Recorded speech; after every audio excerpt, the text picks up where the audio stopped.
other one more.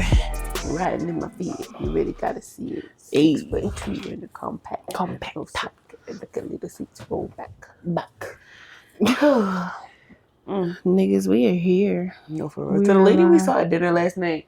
Oh my God. Girl, I don't know you if that got was out your of that. friend, your boyfriend, Whoever whomever. the fuck that was. He was talking your head off drunkenly. Sis, please. I don't wish that on my worst fucking enemy. He No. was all in her face. And I wanted you to turn the camera around and show that nigga. It was like, it was so funny because I didn't you hear couldn't hear, but you could see his mannerisms. Yes, So- because he kept going in like that, and she would give him a hug, and I would be like, "Can you stop hugging him?" Whatever. Like, I'm sure you're only doing that because that would entice him more, but he's already enticed a lot. So, Whatever. like, I don't know what relation she has to that guy on that phone, but he was like, yeah. And I, something. What? did you hear what the guy on the phone was saying? No. Okay, That's it was, what threw me. But it was like loud enough before he got back. Yes. So this is what made me start paying attention to the conversation in general, is when I heard the drunk. What really triggered me was when I saw his hand come towards our table because he was talking. So he kept saying like, if my wife, if my chick. See, I wasn't even paying that much attention. I couldn't help but pay attention because his arm was coming this way. So then I started tuning in like, what the fuck is he talking to her about? Couldn't really loop because one, he's drunk. Yeah. So he's just saying shit about like, and if you was my something, and and my girl and my chick.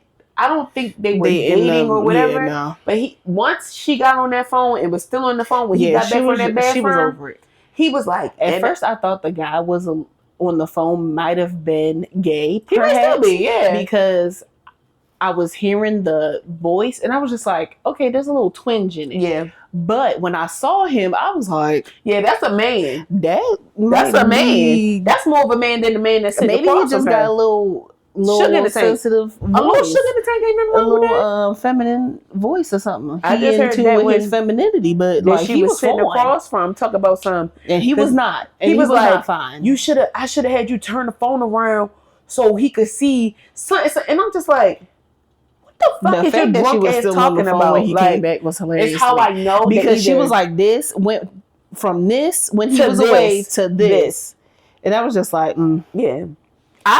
If that was like, I know it wasn't the first date. It couldn't have been. They know each other for her to be tolerating all that. Girl, you better than me. A part of me, once you said something, I wanted to like before he came back, but she was on the phone. I wanted to be like, "You okay?" Like, I really did want to be like, "Is everything all right?" Because like you good, like not to be in your business, but like, are you okay? Like, you want to come over here with us? We should start doing that more. When it feels like the right thing to do, we should just start acting on impulse. Because he was annoying. I thought the white couple that was next to them was like staring at him, but they were looking at the TV. But white people know how to be nosy, so they probably were because he was getting he was so loud in her face and loud. It was making me nervous a little bit. Yeah, and you could tell he was drunk. You could tell for sure. He had a couple drinks before. The thing that really set it off for me was when the bartender was behind him trying to get garnishes for the shots. And he kept almost bumping that tray. And I'm just like, you're not even aware of the people around you. Sir. You're not respecting anybody's personal space. That was very fucking annoying. Welcome to another episode of Jaded and Evolving. I'm one of your hosts, Big Mama, Slick the Shopper, if you know me. And I'm your other host, Maddie Song. Come on. Yeah. Period. Yeah. Make sure you like, comment, and subscribe. Make sure you like, comment, and subscribe. If you're in the comment section right now, and you ain't subscribed, how about you try getting the fuck off the podcast? I'm gonna need you to shut the fuck up and get the fuck off the podcast right now. Period. Take that like back, take that comment back, and go somewhere. Because if you're not subscribed or following, like, what are you doing here? Like, you're not really supporting us for real. Yeah, we got commitment issues. We commit to us. The people on TikTok get it. Yeah. The people on TikTok get it. You know you want to commit to us. You know you like it when we It's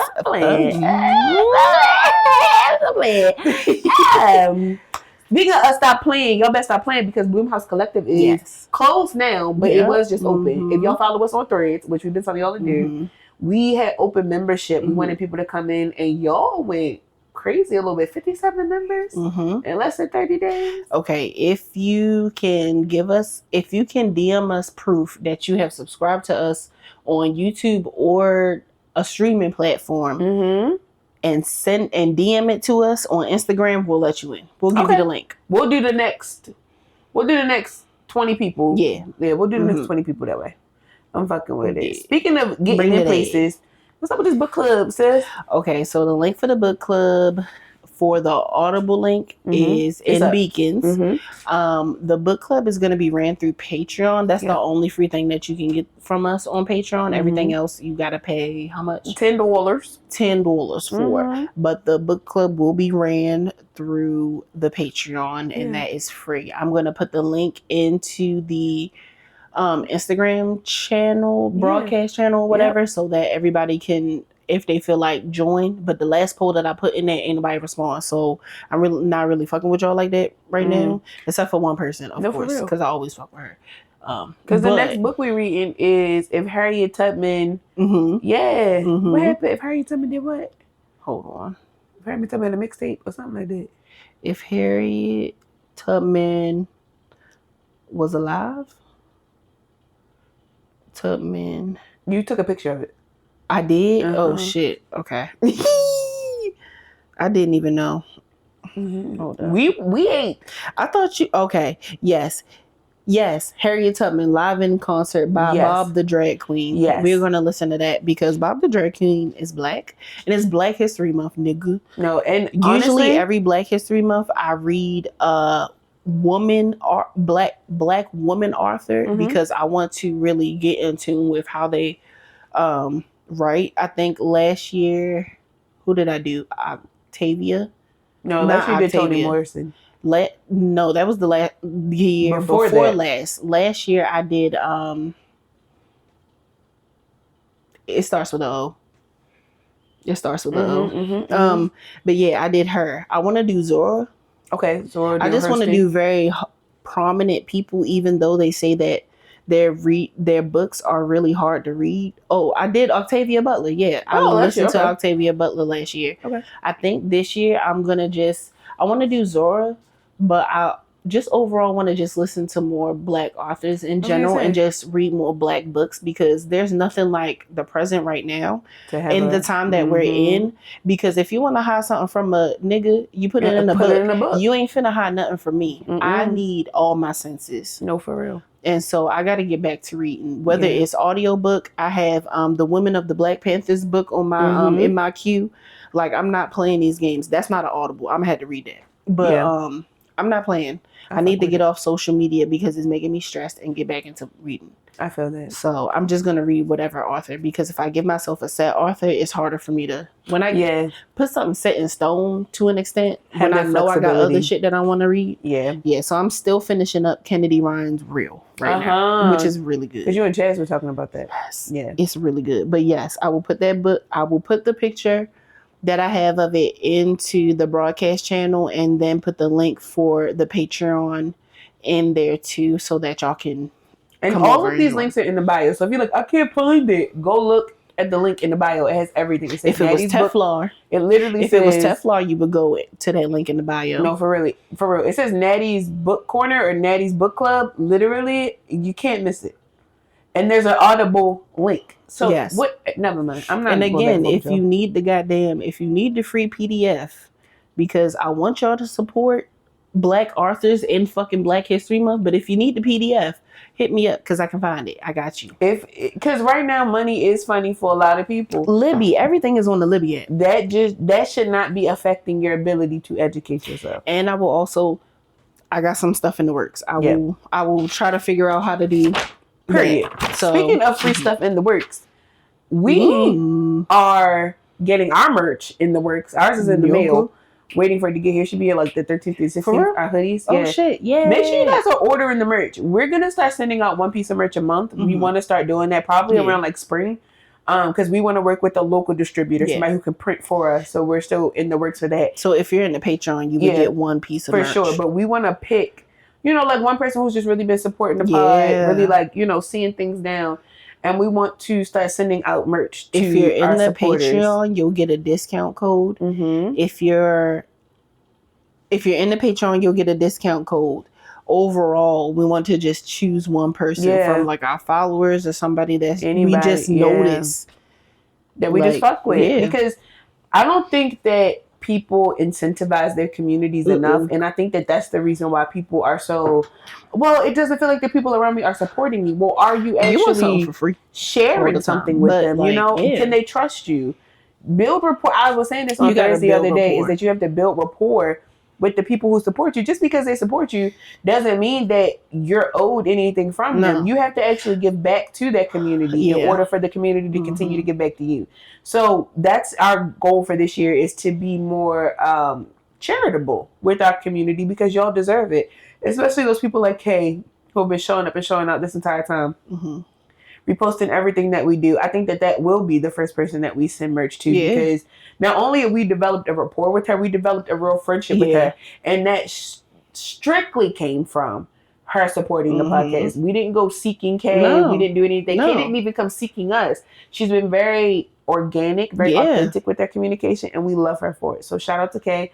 Make sure you go listen to Sip Geek Speak, her podcast with her brother, because it is all things movie, all things like pop culture when it comes to like the different universes and the different things that are happening in cinema. You want to go over there. And a little bit of politics. If you want to go over there, you want to check it out. Before we go any further, we're going to get it out of the way and then keep moving. Fuck ICE, abolish ICE. What's going on in the world is disgusting. Free us. All of it.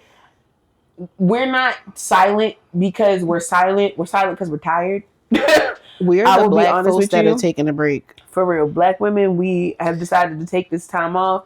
But if you think that we are complicit in this, absolutely, we are not Nicki Minaj. Okay? We don't. We fought the fight long enough. They said that the revolution will not be televised. And I see you don't know what we're doing. You don't know what the fuck we're doing. Just because you don't hear it doesn't mean that we're not doing it. But you need to go talk to your caucus counterparts about their allyship. And they're wanting to get on the front line, because I've been on the front line long enough. I've been educating and implementing and doing all of these different things in order to make sure that my brothers and black sisters don't die. And so I think that it's time for the people who actually have some movement in this bitch to actually do something. So I just feel like, me to say something. Yeah, I just feel like as creatives and as creators, we're doing what we need to do. It's broadcasting. It would just be ignorant of us to not take the time to say something on a public platform, because what's happening is public. So fuck Donald Trump. I'm saying it. Fuck the Republican Party. Fuck the Democratic Party. Fuck the Congressional Party. Fuck anybody who is complicit in this shit right now. Fuck Nicki Minaj. Fuck Mitch McConnell with his gooseneck having ass. Fuck all y'all. Fuck them. Y'all so worried about immigrants and shit being over here. This is stolen land, baby. And then the fake allies talking about, so where are the black people? Fuck y'all. Leave us the fuck alone. Didn't you have black fatigue? Weren't you tired of black people? I could have swore y'all was keep being tired of me. Exactly. You gonna be real tired of me when I don't come save your ugly ass. So y'all need to do something while we're busy resting and recalibrating during our renaissance. Y'all need to go out here and do y'all depression shit and do whatever it is that y'all doing. The Black Renaissance better be about to be so. And I wish y'all well. I truly wish y'all well. I want y'all to show up and show out. But if you think that we're doing it this time around, baby, you got. I'm gonna be jolly and happy, just like my ancestors were doing. Yeah, we did our part. We did our fucking part. So do what you will with that information. We need a minute to rest and then do what the fuck. Oh no, I need a couple minutes. I need 4 years. Oh yeah, for sure. I need 4 years at minimum. Next time, maybe y'all will vote for the chick with the bob, because I went in there and I pressed the right buttons. I bubbled in the right. It was a Scantron. It was a test that you quite literally shouldn't have failed. So I went in there and I circled in all the right bubbles. I don't know what y'all was in there doing. If she even go back up there. Oh, I don't need her to go back up there, but I just know anything is better than what the fuck this is here. As somebody who is a Republican, I am very disgusted. Very, very nastily disgusted. Independent on paper, Republican in previous theory, I am disgusted with what the fuck is going on here. Because this is not what the fuck we stand for. This is disgusting. What's happening in the world is disgusting. Rest in peace to all of the people that have lost their lives at the hands of some niggas that ain't even real enforcement officers. And to every enforcement officer out here, to be quite honest with you, make sure that you protect your neck. Because you're going to end up just like your Kirk homeboy. Okay? Okay? Let's be cute about it. Bitch. All right. I'm not Republican on paper, nor off paper, but I don't like it either way.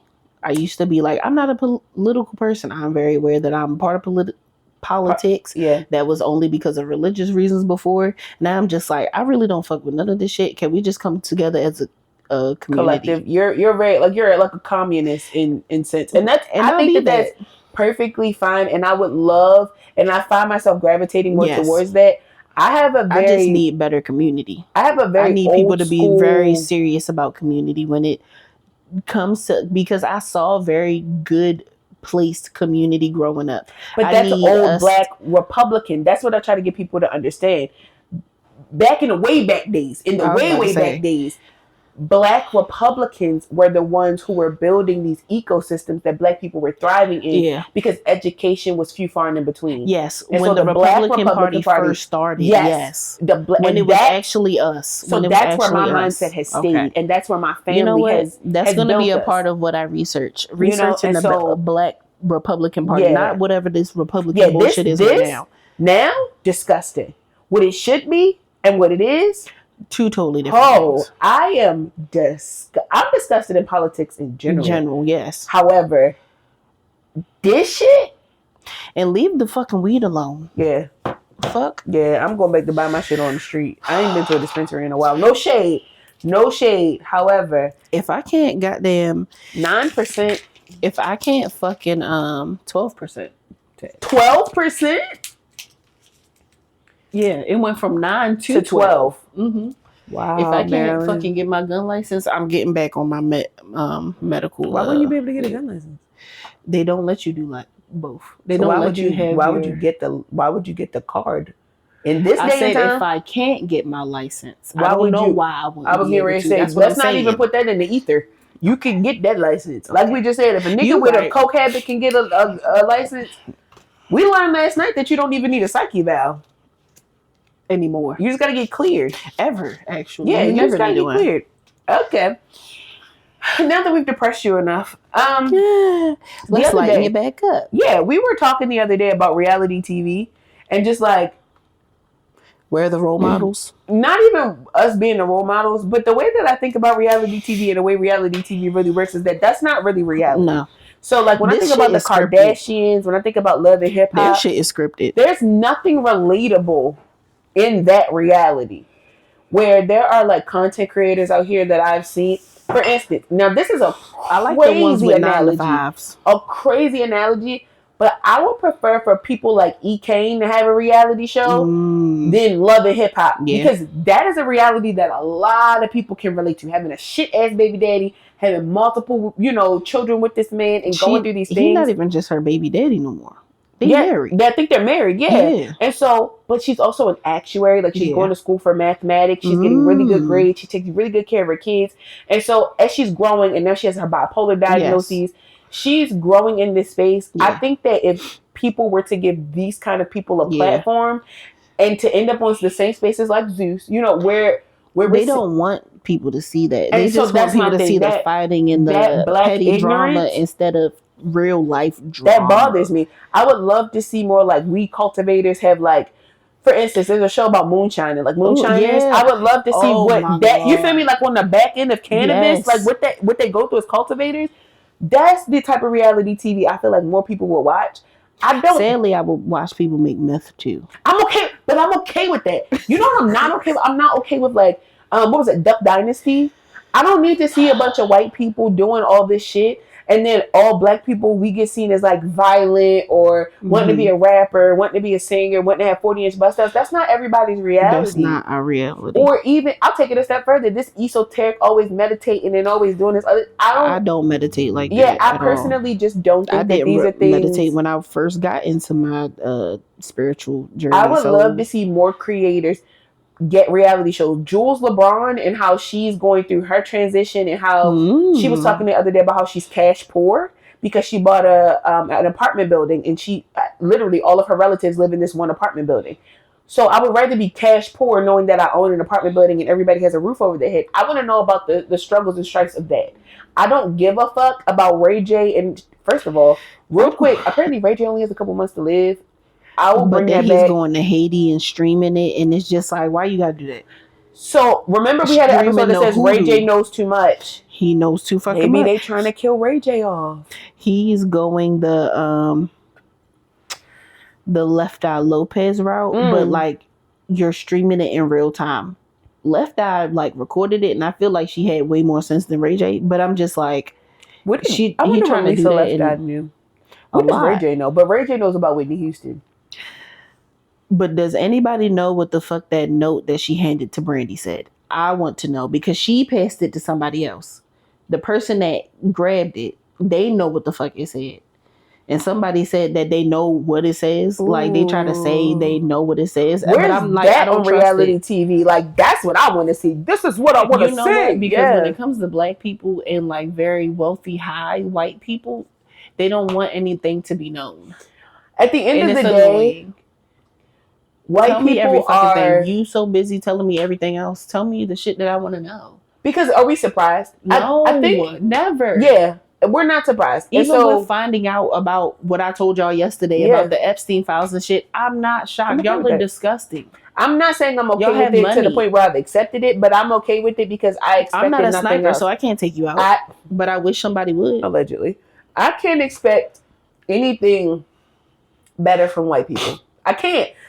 Eating babies, molesting children, all of these things, I don't see...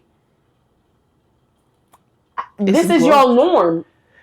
So I'm not surprised. I'm disgusted. This is very much so colonizer behavior. Very much.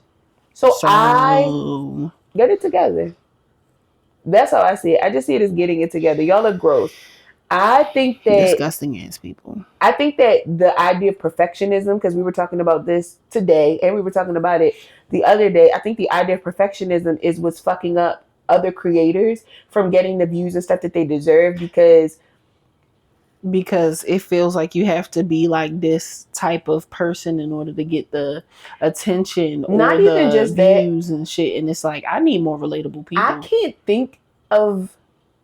I've been following certain creators for a decent amount of time. I can't remember when they went from not being relatable or being relatable to not being relatable. So there's always a jump. Somebody was talking about how they remember how Jackie Aina started. And I'm like, I don't remember that. I've been following Jackie Aina Asmoa. Let's get it right, because she's my Leo sister. Everybody has a problem with Jackie Aina. I don't have no problem with her. I love Jackie Aina. I understand why she acts the way that she does because I'm friends with you. I'm like, no, that actually... It makes perfect sense. You saying that she's a Leo now, I'm just like, everything is on par. I love Jackie Aina. I remember when Jackie Aina was in the military sleeping on her friend's couch when she had just, I don't know if she had retired or had been on leave or whatever. And she first started doing makeup content videos. I remember when Time the Infamous first came out. I remember when oh my God, what is Glamazon Tay when she was a stripper and she was making her own clothing? Yeah. I remember when Stripper Life with Brie first came out and she still records from her iPhone. When Pretty Boy XOXO. I watch a lot of relatable black women because it's not even that I can relate to their circumstance. I've never been in the military. I've never experienced these things. What I know for sure is just real life shit. And that's what I relate to.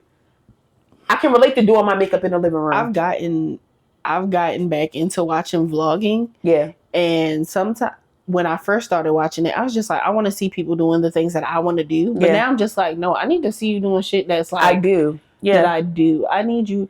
And again, sometimes you have to be the foundation of that. I know there are so many content creators that don't pop up on my shit that like actually have 9-to-5s. And but they're... Again, me being a videographer, I'm like, sometimes your shit don't hit. Sometimes you're talking a little bit too much. I need to see. I want to see... As somebody who has a following, I have a pretty large following. I have almost 20,000 followers on TikTok. I have almost 5,000 followers on Instagram. And this is organic. I've never bought a follower. I've never bought views. I've done this over a 5-year time span. I will tell you. It takes time. The thing that does it is your authenticity and your integrity towards your community. Those people that support you, when they tell you that they want to see a certain type of content, you create that type of content, but you don't lose sight of who you are. So I've never gone out and bought a more expensive camera. I've done everything from my iPhone or from a pretty inexpensive, maybe like digital camera, or even from like a webcam. You see what I'm saying? Yeah. it's not often the quality of the content as far as what you're recording it on. You're talking too much.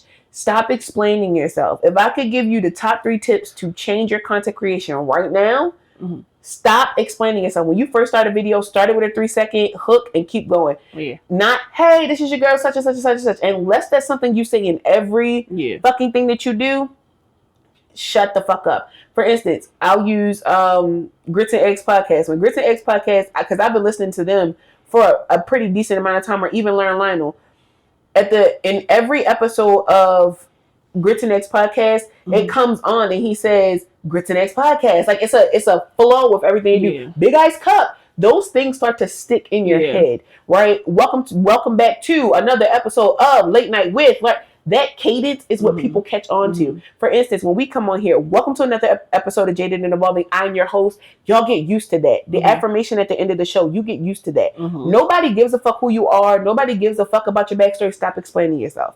The second thing, it doesn't have to be a 60-second video. If you can explain it in 15 to 30 seconds, do it in 15 to 30 seconds. If you can do it in a minute and 30 and keep it interesting, do it in a minute and 30 and keep it interesting. And the very last thing I will tell you, which will save your fucking life, is learn how to fucking edit. Them air gaps in your fucking videos, nobody wants to see. Nobody wants to see. Now, if you have sounds in the back of your videos and it doesn't last the whole time of your videos, I have learned that a lot of people don't care about that. But when you can't edit, it will fuck up people watching your shit. Nobody wants to see that. Find some shit on YouTube University. I try to remember that shit when I edit because I know. Keep it simple. Keep the blocks. If you're going to do things with like jump skips, literally it's actually 0.7 to 3 seconds. Anything longer than that, the eye itself does not stay on. And so I recommend that if you're going to get serious about content creation this year. Some people don't like that shit. Some people don't like a lot of jump skips, or like it's a lot when it's one whole video full of jump skips. Like, so learn your community as well. Sometimes you might have to switch it up, but you need to pay attention to the content. You have to pay attention to the comments. You have to pay attention to the likes. When you're a content creator, it's not about you. It's not. So when we talk about reality TV and things of that nature, and these people that are more relatable, a lot of the time, the content that they're making is very much in line with their life. It's just still what people want to see. Again, I use it all the time. Shout out to Diamond Nicole. She's always been about leaving that old ass nigga that she was married to and raising her fucking daughters. She left that old ass nigga, and that's not her narrative anymore. But y'all still know her as the single mom of 3 daughters. That has not changed. The way that she starts her videos, the way that she stands there in front of them words has not changed. And so, granted, her content has switched, but the way that she edits and the way that she shows up has not switched. And so if y'all are going to do anything this year and take content creation seriously and be more realistic about your content, learn how to fucking edit, learn about them fucking hooks, and remain authentic in your content, because that's what's going to do it. Don't feel like you have to become this perfect person, going to the spa and doing all this, because I've also found out recently, which wasn't a surprise, but the amount of people that go into hundreds of thousands of dollars of debt in order to make this content is egregious. And you cannot guarantee that you will be paid from this content. UGC content is not just people sending you shit and then you making it and being paid. Sometimes these people are making content on the whim and hoping that the company catches on and then decides to pay them for the content. Don't be fooled. Don't get ate up in this shit this year because you deciding that you want to be a fucking influencer. One more thing, and then I'm going to get off my soapbox.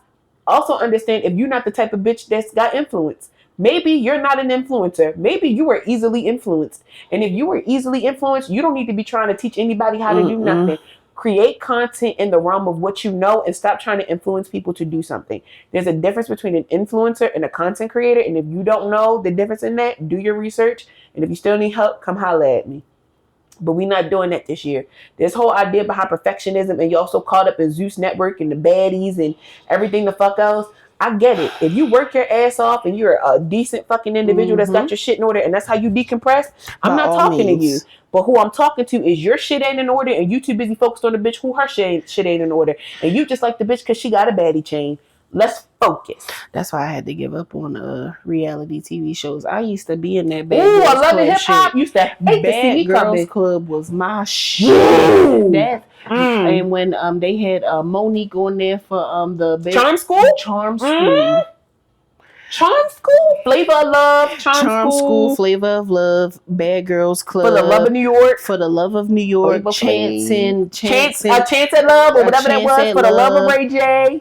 For the Love of Ray J. I watched Rock of Love with Brett, whatever it was. Yes. I watched a little bit of that. I watched a little bit of that. What's the other one? Tequila, when Tila Tequila had her shit, that was my shit. That bitch is next when that was on MTV or VH1. Yes, when they would get off the MTV Cribs. All of it. 16, Sweet 16, all of it. All of it. Shit. I used to be so... But you do get out of that shit after a while because you be like, I got some other shit that I gotta do. I knew it wasn't real. I meant to say America's Next Top Model because that documentary. When I tell you I'm set, I don't know what y'all will be doing next week, but me, Tyra, and Miss J, we will be on the couch set with a glass of wine. I will be watching that on a big screen, honey. Because when I tell you I've watched every goddamn episode season, there is no reason why y'all was in there. The plus size girls, that was my favorite one. When y'all was in there shaving bitches' teeth down and making them get veneers.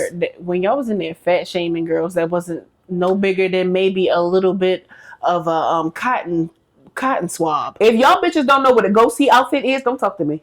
If you don't have your go-see fit and you don't have your portfolio ready, then you don't get to watch next week. Because my go-see, an all-black outfit with a nice flat shoe and a nice heel in my bag to make sure that I... Come on.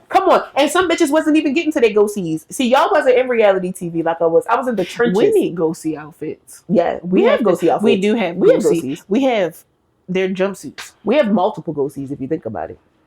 True. We have hoodies. We have sweatshirts. We have jeans. We do sweatshirt and denim. Let's talk about our go-sees.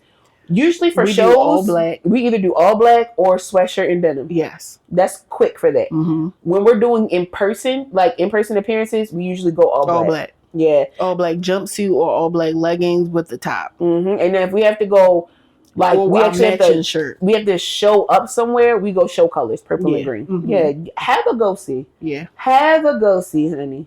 Have a go-see for them niggas too. Like, you can go over to niggas' house. What's your go-see? DM us. What y'all be wearing over there? Damn, that's my reality TV. Put me in y'all business. Tell me what you doing. Tell me what you doing. That's what we need. FaceTime, bitch. Let me see that cooler mouth. Let me see that go-see. Yeah.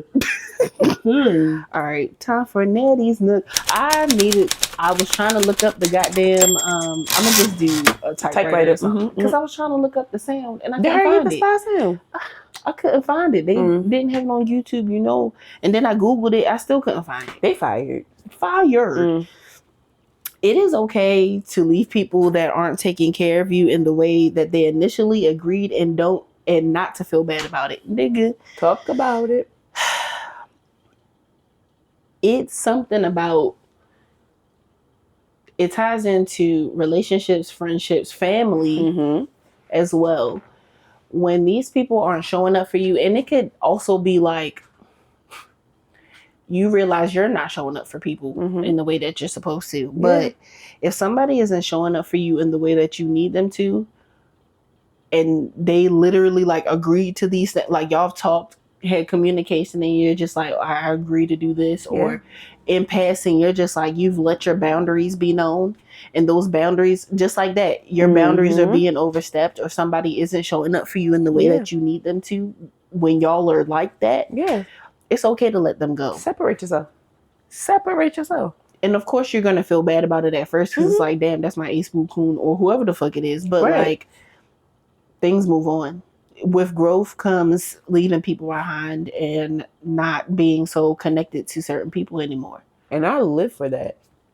I live for it. I love when relationships have ran their course, because what it lets me know is I've nurtured and natured something enough, and I have seen something through all the way, at least to where it's supposed to be. And I am not good at that in just my day-to-day. And so to see something and to be able to nip it in the bud. Sometimes I'm too good at it when it comes to other people. Oh, sometimes I'm great at it. And that might be my superpower. That's what I'm saying. I'm too good at it when it comes to other people. Does it mean that you're too good at it, or is it just that's a skill? That's a skill. A good boundary is a skill, in my opinion. A good boundary is a skill. Because how many chances am I going to keep giving you to play in my face?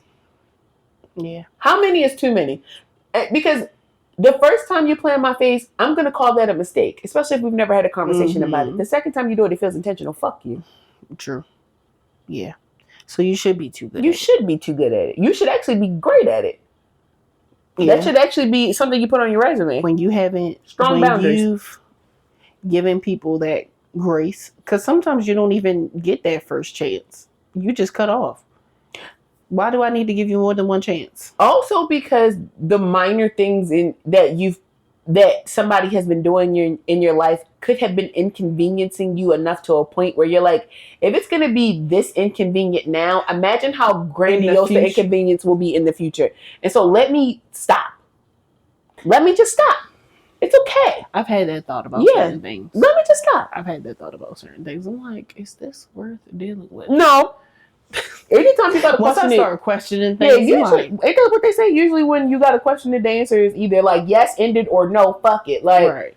Yeah. Yes. I like it. And also, so I'm dealing with functional depression. I bed rotted for the first time in a long time, and that did not feel okay. I was in here crying and just fussing and shit at the world and circumstances and situations and shit. And then the next day, I was just like, just getting to it. And it feels very borderline insane. I don't want to use bipolar because I'm just like, that's offensive to people that actually do have unless that disorder. You are bipolar. And I wouldn't know. Yeah. I wouldn't know. Right. Not right now, anyway. Not right now. Yeah. They did try to label me with and it. Sometimes they do. And then they said the ADHD. But now I'm just like, why can't you have both of them? Because sometimes don't people be having more than one? Yeah. Yeah. And it's not to say that you want more than give one. myself a whole bunch of titles like we talked about before, where I'm just like, this is giving. However, it's giving again, a little bit. When we were talking about treatment plans, if you don't know the full spectrum of something, it makes it more difficult to treat. And so I think sometimes when we talk about healing, whether it be physical or spiritual, I think that we have to stop trying to categorize things as one thing because it could be bigger than that, and it could have multiple, which will then allow for a collective holistic treatment, process or plan. But I get that. That functional depression shit is because with functional depression you can have manic episodes. Like it ain't nobody's fucking business. Like I'm not fucking moving, like damn near feeling sick. The lowest low to the highest high, man. Functional manic depression in general, like you can. I need to do more research on depression because I don't 100% know what that is. Because in my mind, depression is just like being sad or being impulsive or those different things. When it's way more than that, and so. Like you said, while you don't want a bunch of titles, at the end of the day, if I do have something, I do want some help. It just felt good to be aware. Yes. And to get myself out of it a little quicker instead of like letting each day really be like. Because you're still washing your ass. Now, that's a big thing. Once you stop washing your ass. That's the problem because I stayed in the house. I didn't do it until the second day. Second day versus fifth day. You see what I'm saying? Like far. Some people be so depressed. It's like 3 days. Some people be so depressed that they wash their ass purr. And I am somebody that will, if I feel like I peed a lot or if I took a shit, I will take that wet rag and wipe my ass. And some people not even there. I will do that because I'm just like, no. To be funky and depressed and this is not me. What's that called? Like mental health shaming or nothing like that. However, you're somebody that's very serious about hygiene in general, though. So I wouldn't never take that offensively. Very ignorant. I wouldn't when take it comes that to depression in general. Though. Yeah, like I'm one of them people that's like not depress them dishes, but depress that shower. Depress that bath. Yeah, depress that ass wash that ass. Because why does it stink? You can't be sad and funky. You got. That's why you're sad because you're funky. Because your ass stink. That's why. In all honesty, there have been times where there was a time where it was just like a good 5 days, and on the 4th day I smelled myself, and I was just like, I'm too big. I don't even want to. This was when I was smaller. This was when I was a teenager, and it was during the summer probably. Yeah, I'm always big. So it was during the time where I didn't have to go to school. That was the other issue. Like I don't have nowhere to be. So like I'm in the house. Again, if I have to leave the house, I will take a shower. If I'm in the house, it's just like ain't nobody smelling me. I have to wash my ass every day before the clock hit double digits, or I have failed as a person. That's like that. I have OCD on TikTok when women were just like, it was the TikTok where it was just like, so y'all mad at women because they staying single because they want to be a little musty in peace. Because what? No, for real, that's really what it be. I'd be like, I will wash my sheets. And if I swear to God, I'd be like. I washed our pillows the other day because it smelled like my husband's underarms, and that's what we not doing. I might go get some new pillows today. Because what the fuck is you doing at work to the point where your underarms got my pillow smelling like 10 pounds of bounce that ass? What is happening? He work though. He do hard labor. So hard labor them underarms. But take a shower when you come wash some pits, please. Why are you getting in the? Now he does like take the. He doesn't get on the bed with his work clothes, or he's not that type of person. But he will come in the house and then put on like house clothes and then just chill out and then get in the bed afterwards. Where when I get home from just a day, I gotta wash my ass. No, I feel that. I washed my ass this morning. I'm probably about to go run 2 errands and then go in the house and wash my ass. I don't be playing. I feel that. I don't be playing. I feel that. Yeah, I can't be. I can't. But that functional depression shit is a real thing. It really is. And I think a lot of people, specifically people who grow up in a lot of households where it is a depressed them dishes or it ain't shit wrong with you. We don't even know that shit be happening. We just be like, whatever. I was sad today. I'm happy tomorrow, bitch. Whatever. And that's probably my problem. And it's because I've been dealing with this since I was younger, like since like elementary school, that it felt really weird to like be like, oh shit, I'm depressed. Really? Like it felt. Because for the longest time throughout high school, I didn't know that's what I was dealing with. Okay. Like, I didn't have a word for it. I was just like, I'm just sad a lot. Like, what the fuck is going on? Now, as a younger adult, I was very aware, like, this is depression. I've been diagnosed with depression, been diagnosed with anxiety, been diagnosed with ADHD. I am fully aware this has a name. Yeah.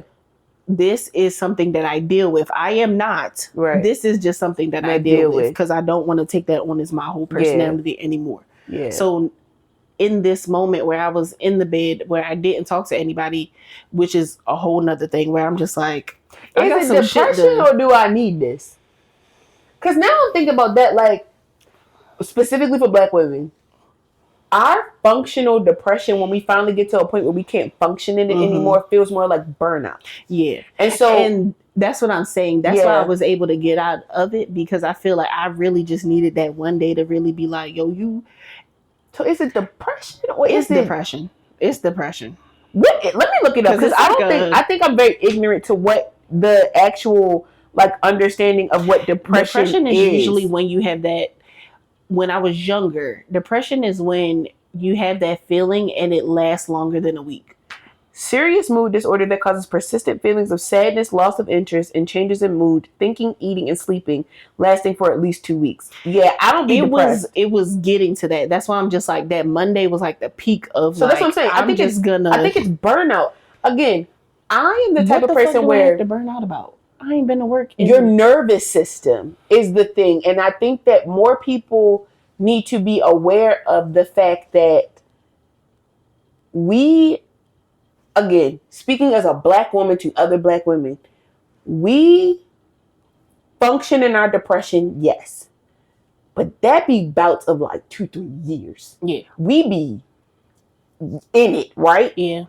Burnout is when you can't get up out that bed.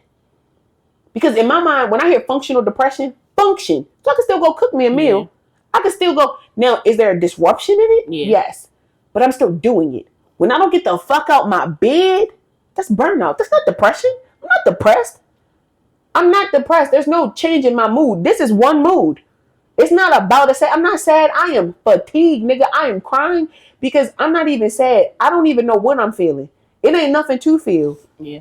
So depression could be a thing. Again, I just think that the way that I process definitive, like, again, diagnosis and things of that nature is it has to be very major. Yeah. And I just feel like specifically for us, like the two of us, what isn't anymore. Yeah. And so while it could be depression, I'm in a different space. It's in a different space. So it's probably burnout because you've also been working your ass off. You were in an accident. Like, you had a lot going on. And then you finally had the time to just kind of like Yeah. Your nervous system probably like, boom, sit her down. Like, she need rest. She need to lay down. Yeah.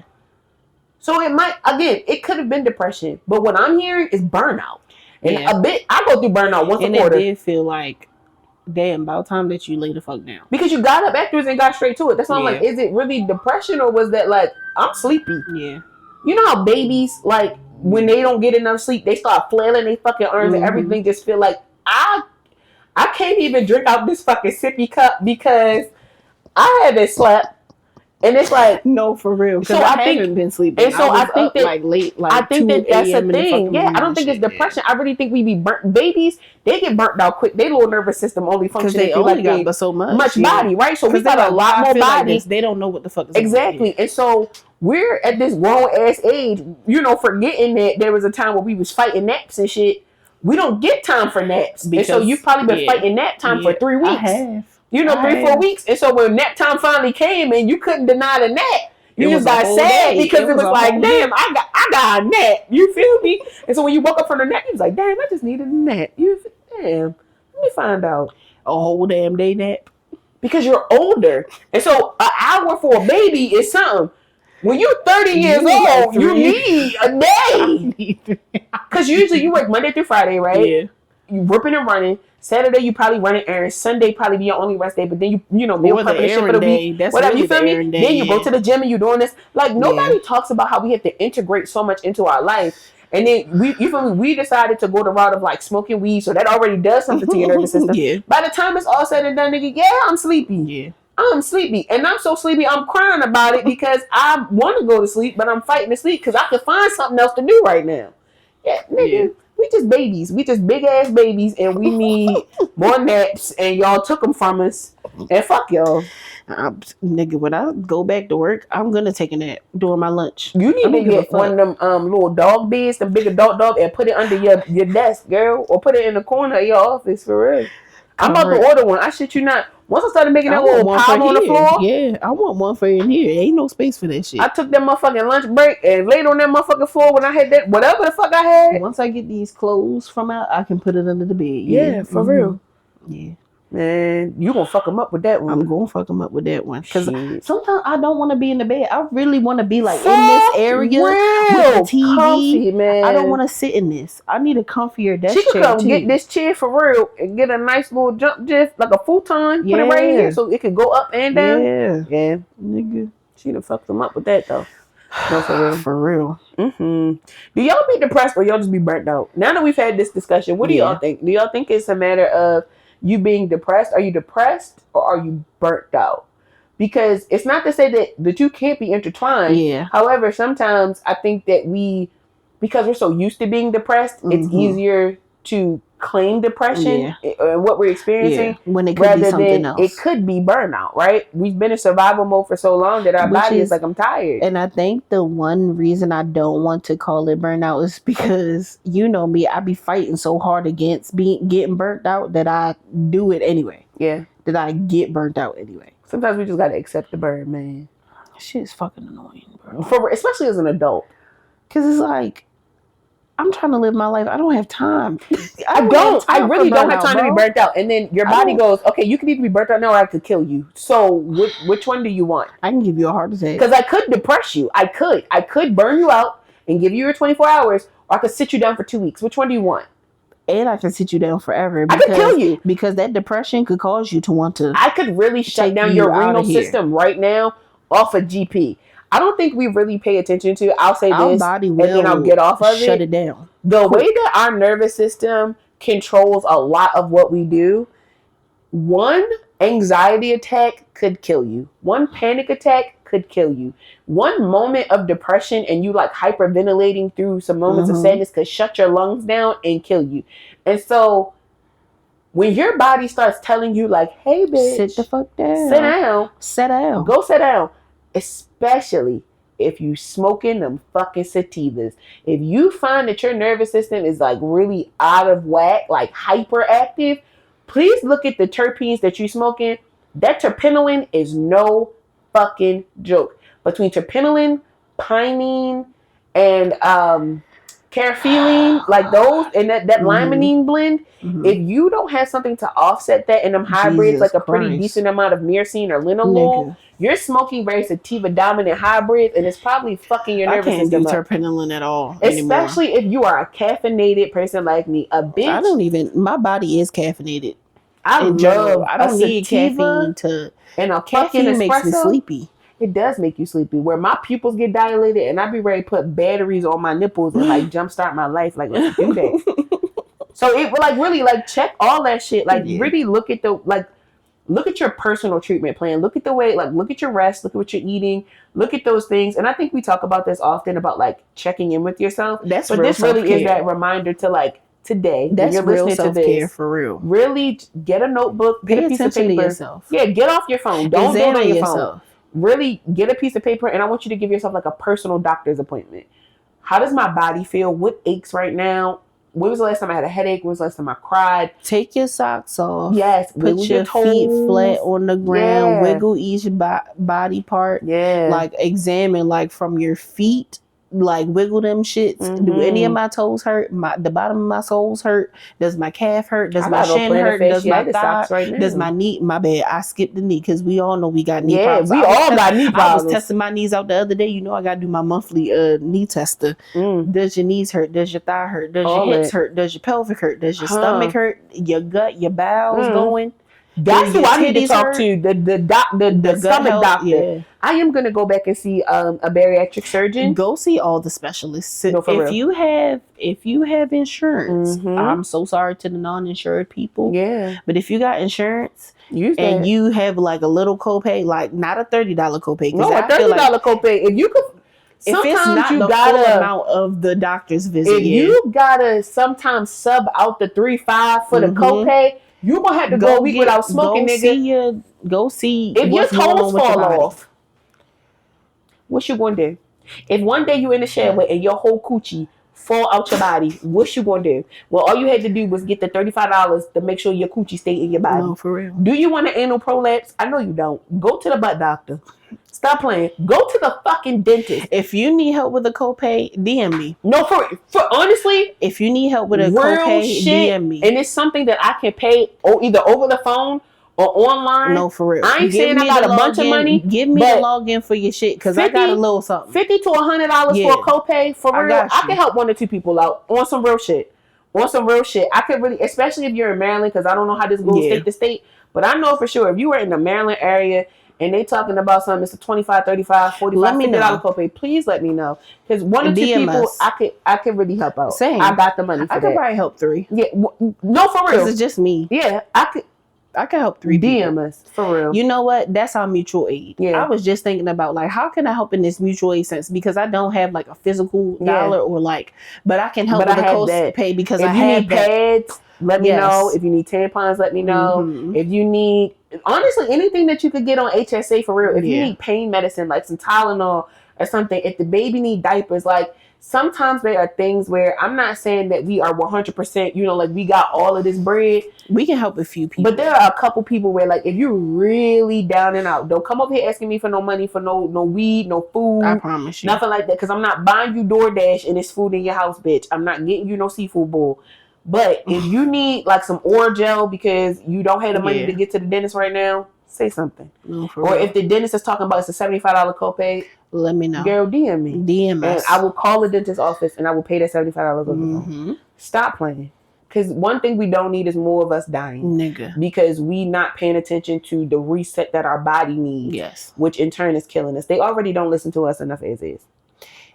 And if you do have a 9-to-5 and they have a FSA or HSA option, I know that you feel like that's more money coming out of your check, but it'll be worth it in the long run because that will make you go to the doctor more often because you have that money sitting on a card. Especially and you're just if you got underlying health conditions. If you think you got PCOS, if you think you got endometriosis, like I said, a bitch got plantar fasciitis. Go look it up. It's a weird thing with your foot. I had to go see the podiatrist. Guess how much I came out of pocket? And I didn't even go in there with my Medicaid card. I went in there with my Cigna Healthcare, $0.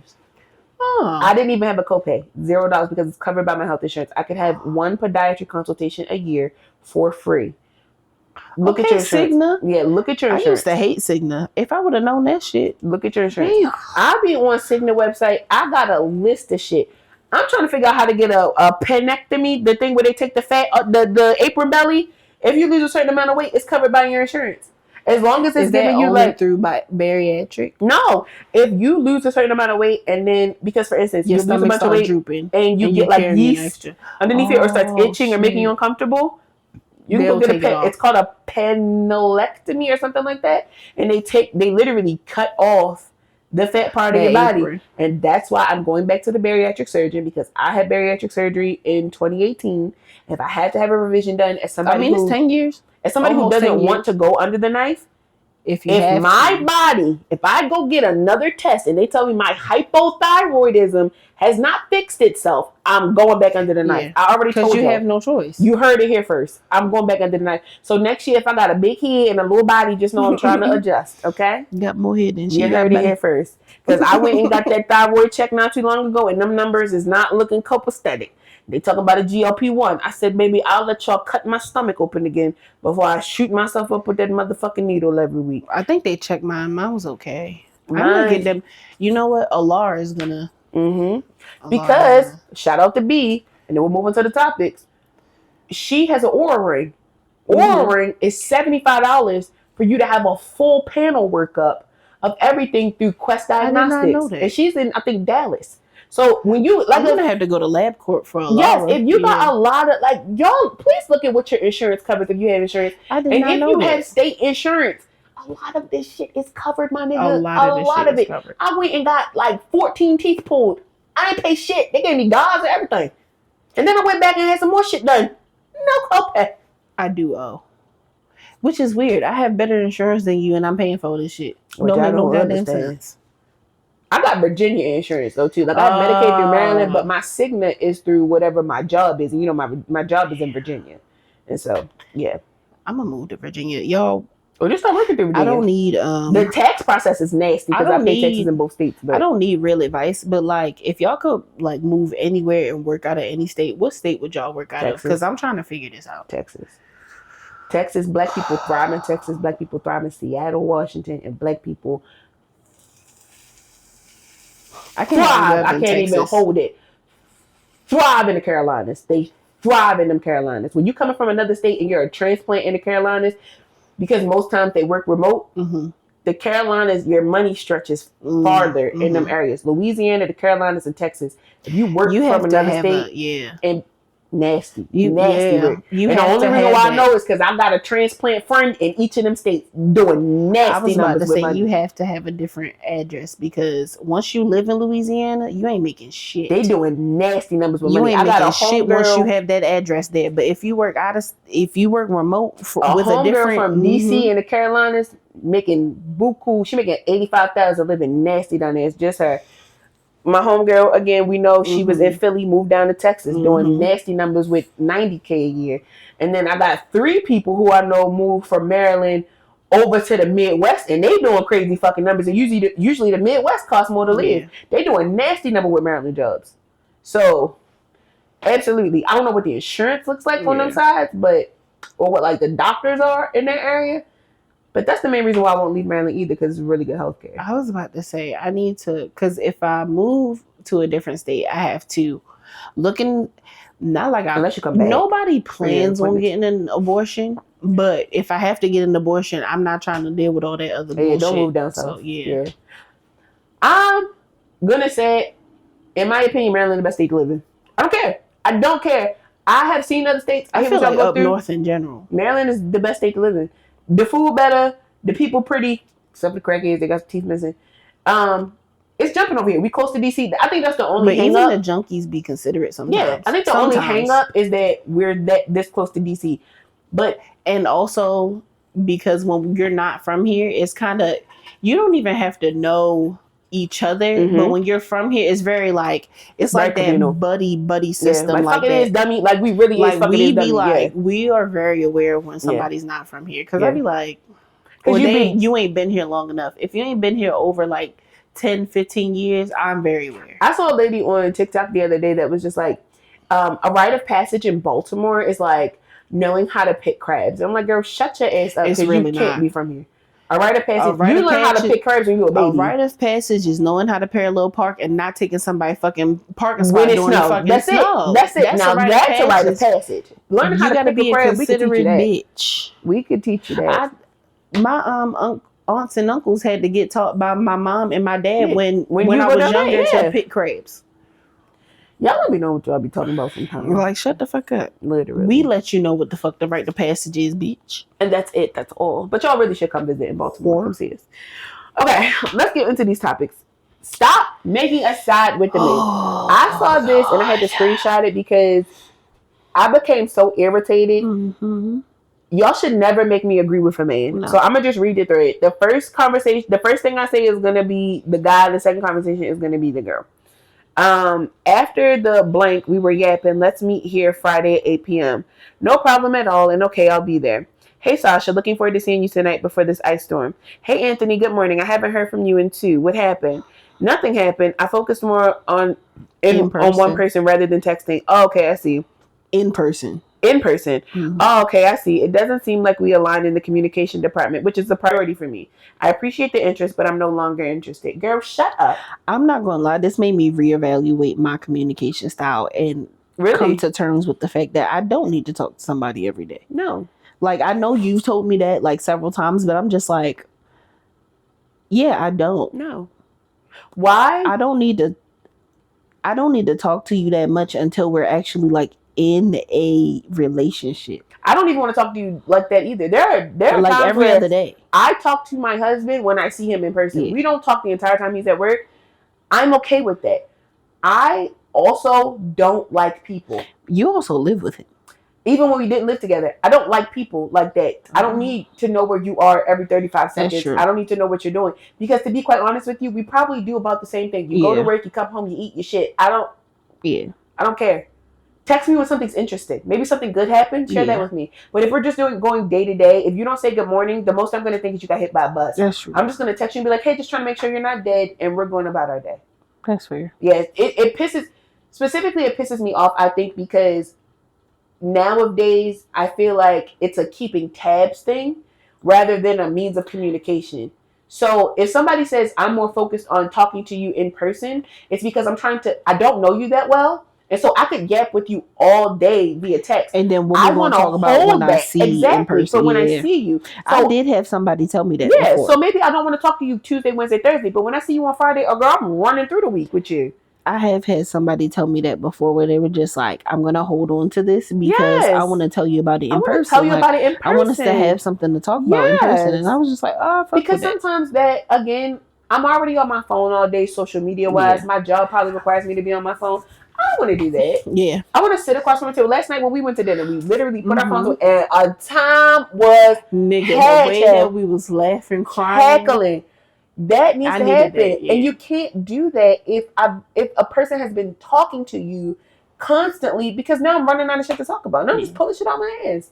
And now we're just sitting across from the table doing that water cooler shit. No. I don't like. So she's talking about, I'm not interested. Maybe you will find somebody who's willing to talk your fucking head off, Sasha. There are some men that are willing to do that, but like then you go into this whole like high value. I don't want to call those type of men high value men, but you go into this whole thing of needing a high value men, and I think that a lot of people that want that don't understand that when a man is in a sense seen as high value or has like the means to do certain things that you would also like to do, them niggas is not on their phone like that. I love a busy man. They is getting to the money. If they on the phone, they on a phone call. They not texting. They is in a phone call. Even if he texting, even if he threw that thread, like, what? You said you handling like shit? I'm sending an email. I'm checking this text message real quick and I'm putting my phone my husband said, I got to call you back. I got to call. Go ahead. Handle that. You want to know why? Because you know what I hear? Getting to the money. That's money. So like...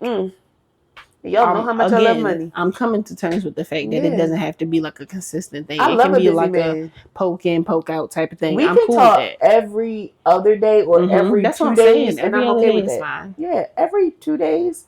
And then when we're on the phone, because usually, at least, again, back in my whole day, I used to have to run my niggas in a cycle, right? So if I ain't talk to that nigga on Sunday, I'm talking to him Tuesday. Yeah. But the nigga that I talk to on Sunday, I mean, if I talk to him on Sunday, I'm talking to the nigga Tuesday. If I haven't talked to that nigga on Tuesday, I'm talking to him Friday. You see what I'm saying? Yeah. So it's always a nigga. You feel me? Mm-hmm. I used to have to run through him like that. But for the most part, what I will say is that when I did have to sit on the phone and like listen to them breathe and talk and exist, you know, that bullshit. It was like we would actually have something to talk about because you haven't gotten the fuck on my nerves for 2 days. So now I am going to sit here and listen to how your anime was so good for the past 3 days. How the little Asian boy did this and did that and the little wolf popped out. Because you like, oh shit. And all that because you are simple as fuck and you are excited. Please tell me what your big stupid simple ass what you did, baby. I love that.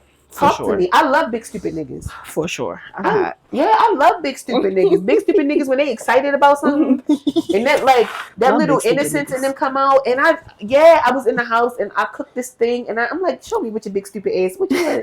You know how they be like, you want to see my trick? You want to see the thing I did? Yes, I do. With your big dumb ass. Yes. Come on, Pookie. Show me. Show Big Mama what you did. I'm so proud of you, Pookie Butt. Yes. Yeah, it's just that just helped me look at my communication style a little bit more because I'm like, again, I'm trying to get out of what we talked about in the car. Like, I'm just trying to get more grown, and I'm like aware that I don't even want nobody like keeping tabs on me every fucking day. So like, because it would be annoying if my phone was going, what are you doing? Okay, well, what are you planning to do later? I don't know, nigga. To be quite honest with you, I'm hoping that doo-doo happens somewhere because I ain't pooped all day. Like, are you aware? And if I get that real with you, now we really in it. Now, once I start telling you about my daily dookies and whatnot, and like my whole like endeavors, or how I went to the store and one pack of chicken was $9.21 and the other one was $8.16. No, for real. So I went with the $8.16 pack instead of the $9.21 pack. Like now we in it. If you're not ready to do that with me, get the fuck. Go somewhere. Because my husband has to listen to me talk about how when I go to Wawa and they don't have the wheat shorty bread and now I got to get a longer sandwich and I don't want this or not. He got to eat a part of it because I'm not committing to a whole sandwich. Again, if you're not ready for that, text me every 3 days. Because that's going to be the only thing we have to talk about. It's the little minor inconveniences of my day. Speaking of minor inconveniences, stop killing these niggas, okay? Men are a major inconvenience in women's lives. However, they could become a minor inconvenience if we just start exterminating them. Yeah. That video of Corey Holcomb, I just found out today that the young lady's name is Crystal Payne. It is a video? Socked the shit out of her. Like, I couldn't even tell because at least the video I showed was kind of grainy. I don't know if it was open hand or closed fist. I'm not ever excusing this. Did she hit him first? No, it was. And that's my only thing. It was if she didn't put her hands on you, why are you putting your hands on? Again, the video I saw, I can't go because I wasn't there. But the exchange that I saw, it wasn't even a heated exchange. She was talking to him. He was getting a little crazy. She didn't even buck up on him. She just came in a little bit and he cocked back. Like I said, I couldn't see it was open the club, but I saw her head go in the direction I wasn't too fond with. First of all, if a woman comes closer to you and she ain't got her hand in her bag or nothing, why do you feel the need to, like, as a man, immediately hit her? Because there's no amount of strength that a woman has that will be stronger than yours unless you a skinny ass nigga. And Corey Holcomb is a big ass man. But I talked about, I think it was last episode when I said that when they dumb like that, they get violent. So when you can't read and you act like when that, he talk, you can tell that he's stupid as fuck. You can tell he has 6 classmates. He was in the IEP class for Cam Newton, Floyd Mayweather, what's his name? Shannon Sharp, and Joe Budden and Nick Cannon. It was 6 of them. See, that's a 6-person class. All 6 of them was in the same class. 2 of them had helmets. One of them got drop foot. The other one got lupus, and the other one big as shit with a little brain. I would add Charlamagne the God, 7 of them. DJ Envy to that list. And you know what? Joe Budden. So maybe it was a class of 10. And the men that's on Joe Budden's podcast. So it was a small class. But you know what? Yes. Maybe because they in all different age ranges. It's graduate classes of slow people. Mm-hmm. And that's what they were saying when they said that the slow people, after they in school, they just out in public. And now they got mics. Do you want more wine? Of course I do. And now they have microphones. And so I'm personally at a point now where if we cannot shield ourselves in the way that we want to by being calm and gracious and saying like, hey, I don't like when you do this, or you're scaring me. Thank you. Or you're harming me. Kill them. Kill them. Kill them. If you want to act like a dog, put them to sleep. If you want to act like a rabid dog, put them to sleep. Everybody can't go anyway, so I really don't understand. And this is coming from somebody who has a dad who says that men should be euthanized. So if a man is saying that a man should be euthanized, then, you know. If 2 + 2 is 4, then what the fuck is this? Okay, so I saw somebody posting about having 2 interviews for a job and having to do like a little presentation for the job and not hearing back from the job after doing that presentation. Having to do work assignments or presentations before I even have the job, you got to be out of your fucking mind. Having more than 2 interviews, because working where I am, I only had 2 interviews. It was a panel, and then it was one with the CIO I was and the person right underneath him. So I met, the first interview was basically me getting like a personality exchange with one of my managers, and then the second one was me meeting niggas that I wasn't going to see that much.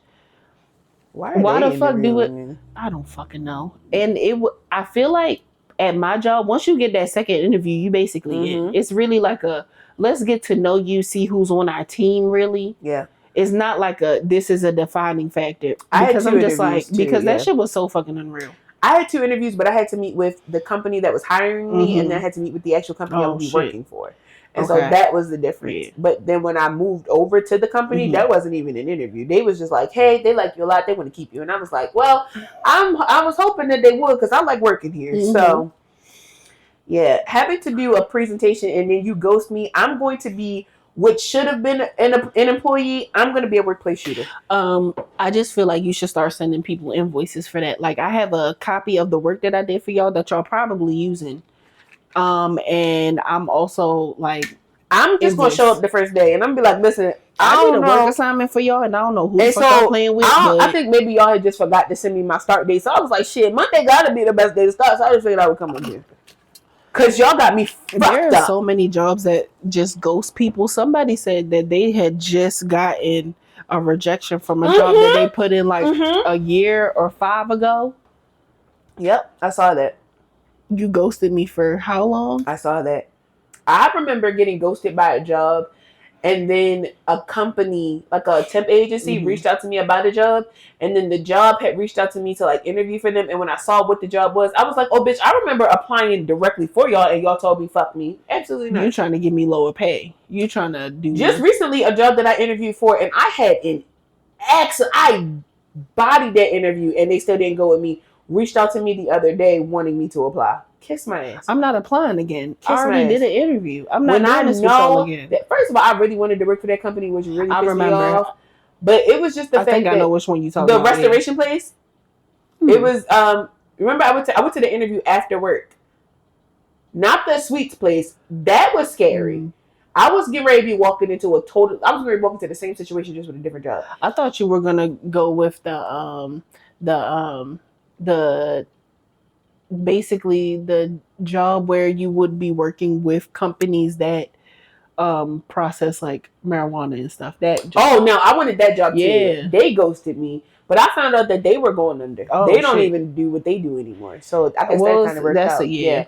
But there was this restoration place that I applied for, and I did the over the phone interview, which was great, and I did the in-person interview, and they literally emailed me and they were like, the only reason why we're going with the other person was because they had like more tenure in, I guess, like in the field, but they literally ended up having to open that position back up and then invited me to apply.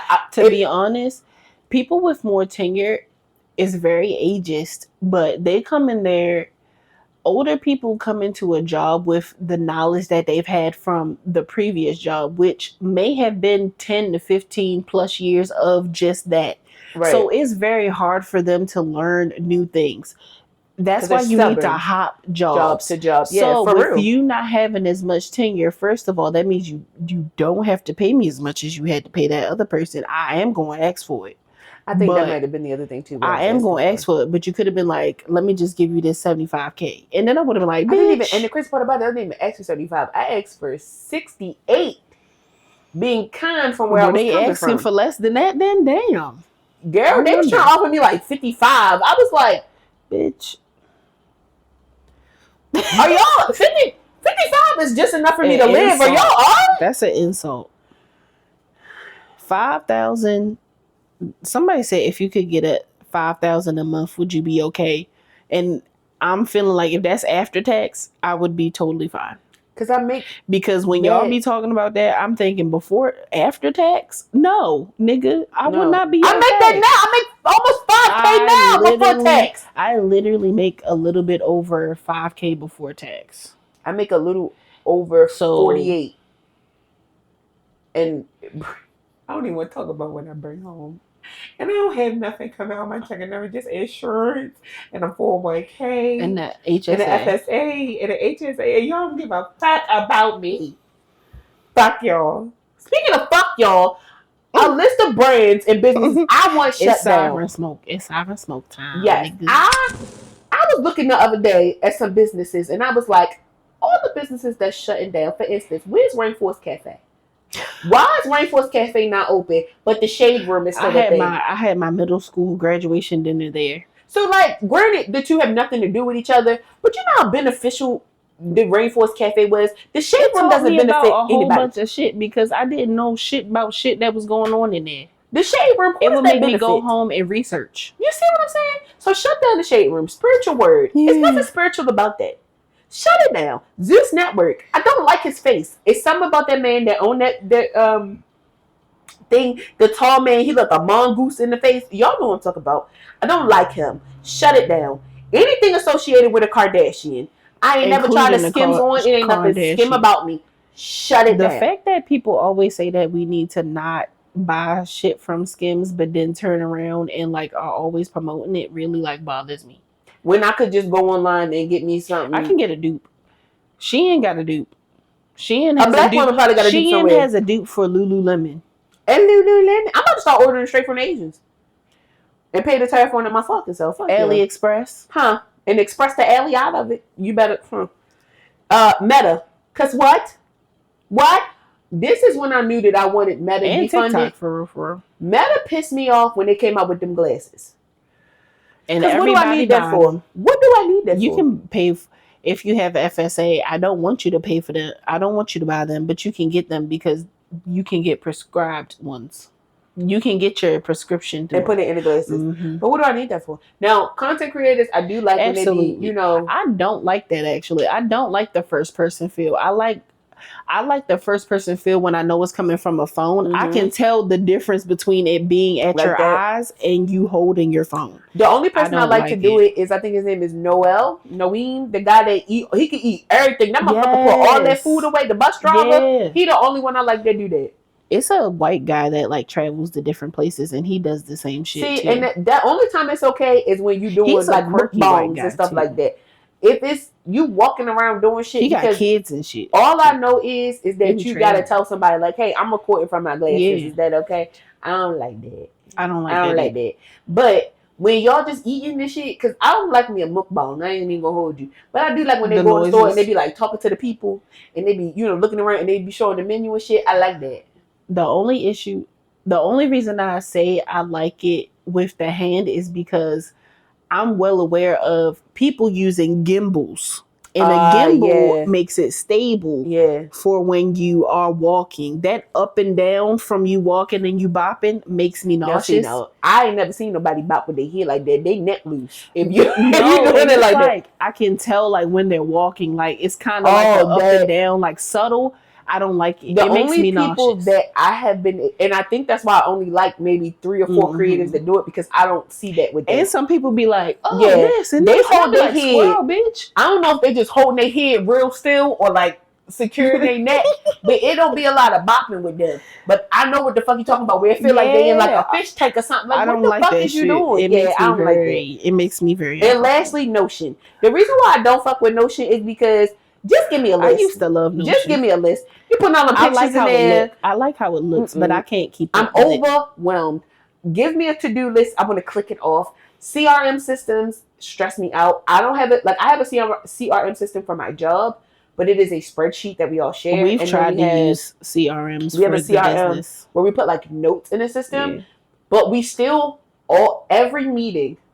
Y'all going over the shit. We get on a call and we literally all collectively adjust a smart sheet that we all have access to, or a SharePoint. So I get why we have a CRM to put the actual notes in, but it doesn't stop our manager from still reaching out and being like, what's the status on this? And so just defund Notion, in my opinion. Defund all the CRM system, Monday, all that shit. No, just use a spreadsheet. But again, I'm prejudiced because I love a spreadsheet. I found out that they have an Excel competition. I want to go. There's people that come all over the world and they make Excel sheets, and I want to go now because that's how much I love Excel sheets. You should see it, see how it works, and then enter it. No, I don't want to enter it. They doing shit I ain't never seen before. Your Excel sheets be your Google Sheets, because I've never really seen the Excel sheet. But the only reason why I like doing Google Sheets is because their integration is easier. Than when you do it on an actual spreadsheet, because you have to do like add-ons and shit. But yeah, a good Google Sheet go crazy. I love a Google Sheet, but they be making spreadsheets like it ain't nobody's business. I love a spreadsheet. I think that more people should live off of spreadsheets. Fuck no shit. The only reason I can't live out a spreadsheet is because I like something that like I can feel in my hand, and I like writing the shit down too. I get that. That's my only issue. I think because I've been working at a desk job for so long that requires spreadsheets, I have started to integrate that in my own life. For my job, yes. So I do need to get more in the habit of doing it for business-wise. But like for personal life, I need to write that shit in a notebook. Spreadsheets so much, I've been like, well, shit. I might as well keep. And it's only because I work in finance. Anybody who works in like a finance sector or any type of like, y'all know. That's what the fuck the that's what the fuck the Excel sheet was made for. Y'all. That's why it has all them calculations and shit in it. And I love a calculator. It's not made for nothing else. Nasty. When jobs be like, do you know VLOOKUP? I'd be like, girl, talk to me. Like, what you need me to look up real quick? What sheet you need me to put it on the sheet? Stop playing with me. When I learned VLOOKUP and when I learned macros, I was like, oh my God. Y'all just make because my pussy good. That's really what that boiled down to. Yeah. Once I learned macros and how you could get a sheet to like auto update on its own by running that script, I was like, oh bitch, I'm Bill Gates. Fuck what y'all talking about? I know everything. Fuck. Yeah. You don't even know how to work that shit. Exactly. So defund that Notion shit and let's get back in these sheets, bitch. A lady in the street, but a freak in them sheets. Fuck is you talking about? That's what I'm gonna get a shirt that say "lady in the streets, but a freak in the sheets," and this will have an Excel sheet at the bottom. Yes, because that's who I'm is. That's who I'm is in life. That's who I'm really is. Yeah. I'm supposed to be cussing this bitch out. Yes. Okay, you can read it. And I'm cuss this lady Threads. Oh my God. Okay, just to start you off, she has a black man in her picture on Threads. That black man is actually her deceased partner. I don't know if they were ever married. I think they were. Okay. But I don't want to assume. Okay. But that was her partner though. She posts about it on her page because I had to go and lurk. Okay. She says, "I'm always here, a pale silent ally, bitch. But today I'm posting every single performative black woman on Threads calling out white women like we are all the same person today. I will drag you straight to a public forum. Bitch, Threads is a public forum. Shut the fuck up. And you can go ahead and dip and be a coward. Not dip. But I promise you the response you get from everybody of every shade is gonna be shut the fuck up. You act like white women are your enemy. Stop saying racist shit. I've been supporting just by being quiet, which is not support, for a long time. Call me racist again. First of all, to say that everybody of every other shade would say shut the fuck up, that's all they ever do. And do we give a fuck? No. So that's y'all problem. You think we give a damn. You're racist, bitch. Take it away, friend. Ooh, bitch. You genetically modified bitch. You blonde-haired, blue-eyed, nasty mouth bitch. The fact that you could part your fucking lips when your partner is deceased It's baffling to me because if I could dig that black man up, I'm sure that his ass would be in the air because he is turned over in his grave by the way that you acted. To say that you would drag any black woman to do anything, bitch, you must not like your life. You must not, because there's no way that you could pick up a black woman and do anything. And to say that you've done anything by being silent, all you've done is become complicit. And see, this is my problem with white women, is when we give y'all bitches an inch, just when I start liking you hoes, you always do something to remind me that you will never actually be our ally. And this is what I mean by that. One, you go and you loot black women into the same sector of people of color and then turn around and dissect those people in order for them to be your ally in order to turn against us. I don't like that. The second thing that you said in this that really made me piss the fuck off is when you said, and you can go ahead and dip and be a coward. When have you ever known a black woman that be scared of a white bitch? From the dawn of time, from the time that y'all came and picked us up over in Africa, lied to us and tried to make it seem like slavery was some kind of timeshare. You've been lying to us since the jump, bitch. When we came over here and was giving y'all babies the milk from our titties, you've been playing in our motherfucking face. So let me tell you something, bitch, and I'm going to leave it right here. Think that you could drag me to hell, ho, and I'm going to take it deeper. Ain't never in my motherfucking life if I thought a white bitch to ever be a friend. A colleague, maybe a peer if you're lucky. But my motherfucking friend and ally, ho, I ain't got a friend in you. You ain't going to drag nobody to shit. You need to take your ass in the house and hear from the fact as though your man is dead, bitch, and deal with that, hoe. How about that? The thing that you need to recognize is that by being silent, you know what you are? A white bitch. That's all you are. You take your nasty monkey lips, okay, because you always want to compare us to a monkey. You over there looking like a chimpanzee, looking like the stupid bitch that you are. Keep them nasty thin lips of yours together, bitch. Glue them together if you want to. Glue them together and stop up your nose so you can stop breathing and do us a favor and take one of y'all off the earth. This is why natural selection is a thing. Okay, this is why natural selection is a thing. And I'm surprised that your black partner put up with your pale ass for so long. You and that nasty, greasy, stringy head, you smelling like motherfucking mayonnaise and a dead dog, bitch. I need you to go ahead and sit in the corner somewhere with your motherfucking back to us, or with a dunce cap on, because you look fucking stupid. Sit in time out and shut the fuck up, because nobody asked you nothing. And whatever this link is under here, this whatever this is, ain't nobody clicking on shit. Call you racist again, you a motherfucking racist, and I dare you to check me, huh? Stacy Tunstall. Check me, bitch. Drag me to where? I'm a big bitch. If you could pick my big ass up and drag me to anywhere, I'll go toe to toe with you. But you could never. So you might want to check your motherfucking privilege when you talking to a black bitch, and you might want to take this post down, because they was dragging you to hell, baby. But I'm gonna drag you so much motherfucking further. I'm gonna see if it's still up. Know your motherfucking place and keep it, bitch. Before you and your little pale ass friends get fucked up, because bitch, I'll catch you at a brunch hole off of one mimosa and drag you down. So Stacey Tunstall, just know you going on my list. I got a gang of bitches I need to beat up before I leave this motherfucking earth, and you going. It's still up. Oh, Stacey, you on that list, bitch. STACEY.TUNSTILL. You heard it here first. Big Mama, Slick the Chakra, Christian, Brianna, Kirsten, Creed gonna drag you down, bitch. Ain't no allegedly. Say something about black women again and watch how jiggy I get, bitch. I'll fly to you. I will fly to you and fuck you up and get back on the plane same day. 24-hour turnaround on the ass whooping, bitch. Stop playing with me. Stop playing with me. I tried to be calm. I tried to stop cussing people out because my therapist said, don't do it, Christian. It ain't worth it. But little do she know that this is my specialty. This is my absolute specialty.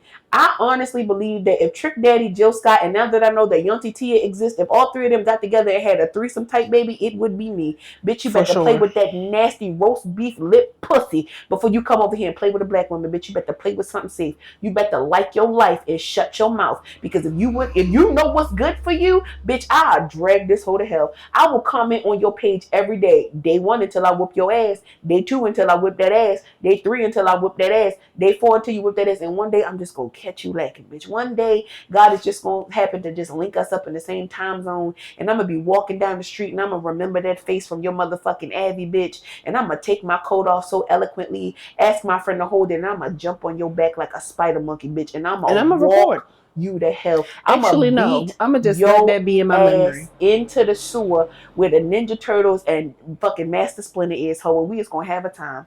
And it ain't going to be no Duke or Duel, baby. You not even going to get a hit in. And if I got a gun on me, you better hope, ho, that it's empty so I can pistol whip you with it. It ain't going to be an officer to get me off your ass, bitch. It ain't going to be, I'm going to cock back with the power of Harriet Tubman. And I'm going to whoop your motherfucking ass. Not Tubman, Tudman. I'm going to whoop your ass for everybody on the Underground Railroad, bitch. I'm going to whoop you like a bad baby. Do you hear me? Do you hear me, Stacey Tunstall? I'm going to fuck you up. I don't like you, bitch. And you heard it here first. Fuck you up. Sips wine. I do my best with you bitches. I do my best every week. I try to calm down. I try to smoke the weed and stay calm. And here Stacy come. And here comes Stacy. Here comes Stacy. How y'all feel about that though? How do y'all feel about Stacy? We're gonna post the post on Threads and on Instagram, and I want y'all to comment and I want y'all to sound off. How do y'all feel about that? Especially even if you're white, but being somebody of color, right? Being a black woman, because y'all know I don't too much like being looped in with that people of color shit. Because where did that come from? But being a black woman, when y'all hear people make statements like this, how dare you call me racist? How does that really make you feel? Because the only thing it makes me feel is angry. So, yeah. What y'all think about that? Also, it's not even an also. It's just like for the black people that are okay with being that token black in white people's lives. Because to the dead man in the photo, what was you fucking her for?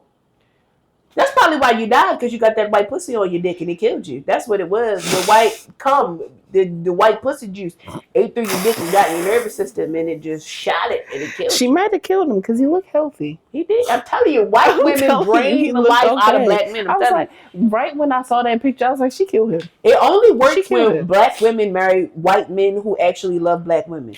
That's the only time it works. Overall, because there are black women at that, not African women, because I've seen African women marry these white men and they be sitting up here talking about my mom would cook that one. I don't know if it was satire or not, but I wanted to cock back and punch not only the white man but also the African woman, because bitch, why are you letting him talk to you like that when you know that you are the fucking the blueprint, the original blueprint. Girl, if you put some apple core, them apple seeds crushed up in that motherfucking jollof rice and make his ass paralyzed, what is you doing?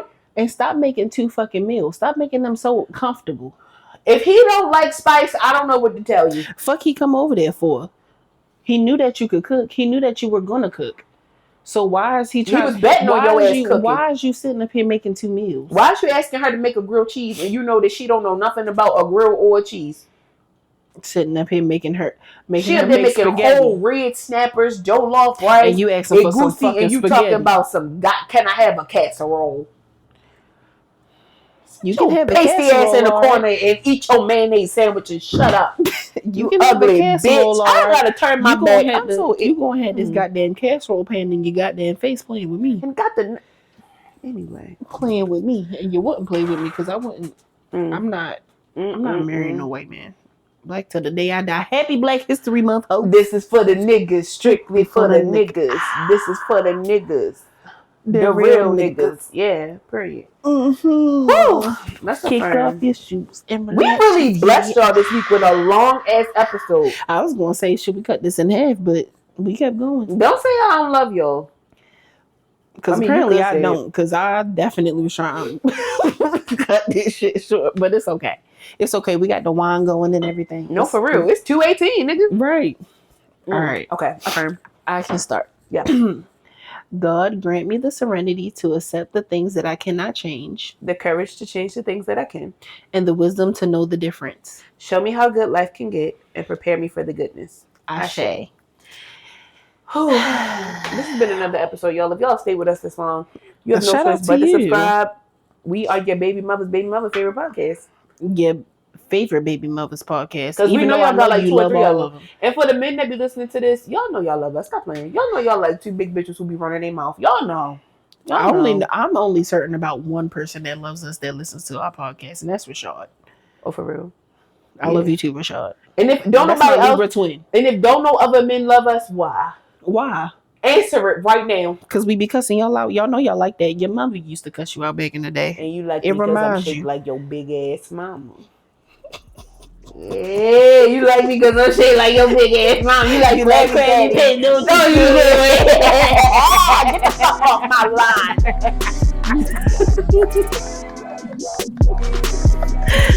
Bitches. Let's turn this shit off.